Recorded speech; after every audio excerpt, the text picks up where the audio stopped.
in our sixth and final message in our series through Exodus. Pastor Clint Rutledge was here to talk about how God wants to dwell with his people, and that really highlights, of course, our own need that we want to be with God. And I do have to tell you, we're going to get a lot of hate mail from all the Frito lovers out there.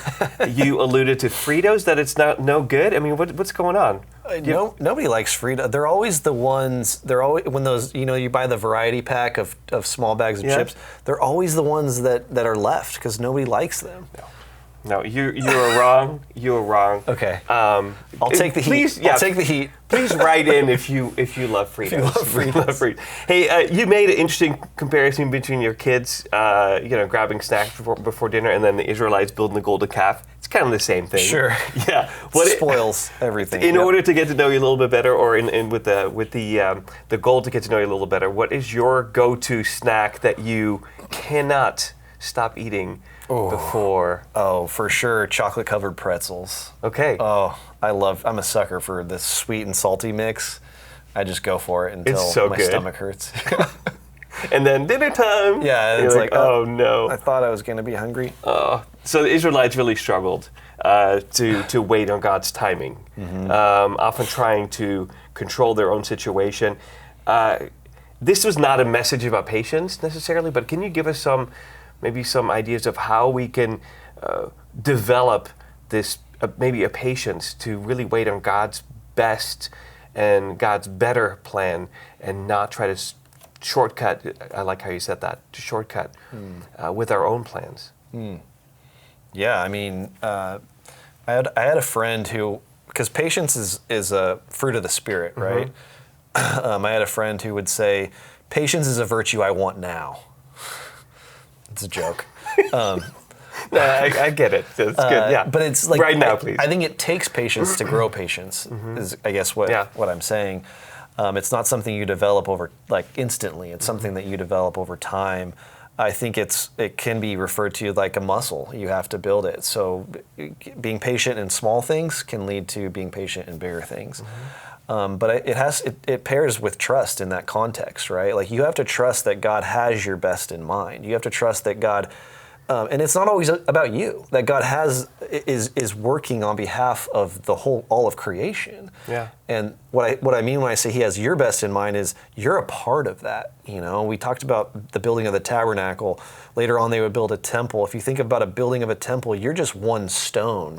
Your story is just one stone in the building of that whole temple. And so God has a plan for your life, and you have to be patient to allow that to come to fruition, but you also have to know that your story is not the only story that's ever been written, and it's not the most important. It's a part of a greater thing that God is doing. Oh, I really like that.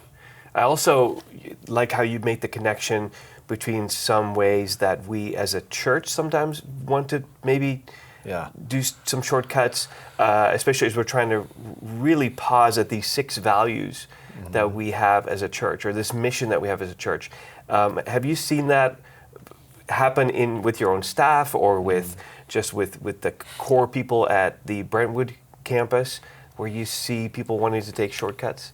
Oh yeah, I mean, we're rolling out missional community, and part of trying to do that is developing these neighborhood churches, which is this cool idea, and there's a lot of people that are on board. There's some people that are a little bit slower to get on board, which is fine. But what happens when you're all excited? You open up your home, you do all the cleaning, and then not as many people show up. You're so tempted to go back to the old way that we used to do church, because we used to think that the number of people that show up equals the success. Yes. It equals we're doing something good, But God has called us to not really grow numerically as much as to grow deeper, and to, in a way, become smaller so that we can grow deeper with one another, but also with Him. So that's tough to do. You have to wait on that. Yeah, and it's super tempting to go back to church back in 2010 and take that shortcut.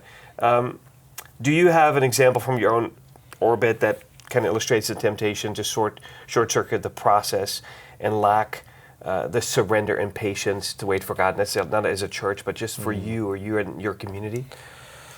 Personally, Yeah, there's been a lot of times in my life. I mean, I think when Diane and I were trying to get pregnant with our second son, it was a process, lots of pain involved in that process, lots of shattered hopes in that process. I won't have time to get into it right now, but it took a lot of us surrendering, trying to get out of debt, financial debt, especially when I was a youth pastor, making not much money, and she was pregnant and just quit her job. And the process of trying to get out of debt while on low income is really difficult, and it takes a lot of patience and a lot of surrender. There's relationships that didn't work out as well as I thought they would. That took a lot of surrender to God and say, okay, I want this fixed now, or I want this to be this way now. But God's like, no, you have to wait. Like, there's a waiting process and a development of character and a development of whatever on either side. Also, what's hard is like, I talked about like a Christian living in America. We want God's kingdom to come now, right? And we get so riled up for like our initiatives, but then God throws in, oh, by the way, love your enemy. Mm-hmm.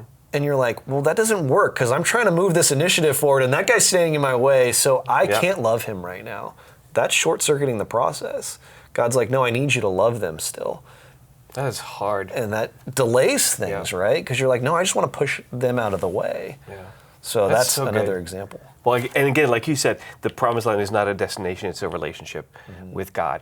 And what a great question, by the way, you left us with, Clint. The question that is for us today as a community, will we actually place our faith and hope in God? Will we trust? Will we like really trust Him as we move forward, even if it's hard, even if we have to wait?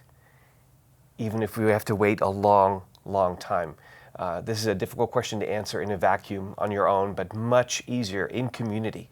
So I'd love to invite you to join the conversation. This QR code right here will help you learn more about how to connect with Cornerstone online and then in person.